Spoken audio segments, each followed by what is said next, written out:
عليكم ورحمة الله وبركاته دمان بهذا جرنا ku xiran maanta waxaan hayaa cashir aad iyo aad u muhiim ah taasoo marka hore intaan cashirka guda gelin fadlan subscribe saar la wadaag walaalkaaga ama saaxiibkaaga sideen ku ogaan karaa in lii basaasayo waa Kuru University oo aad ku ogaan karta dhinac walba shirkad walba ama Hormuud ha noqoto ama shirkadaha Golis ama shirkadaha Soomaaliya dhamaan sideen ku ogaan karaa in lii basaasayo haddaba si fudud ayaad ku ogaan kartaa sidaanayto waad aragtaa sidaan leedahay insha Allah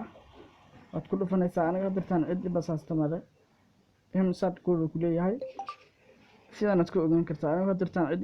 basaasta male xaggaas wuxuu ku soo gelinayaa hadii lagu basaaso nambarka ku basaasayo insha Allah waxaan jeclahay inaad ka faa'iidaysatay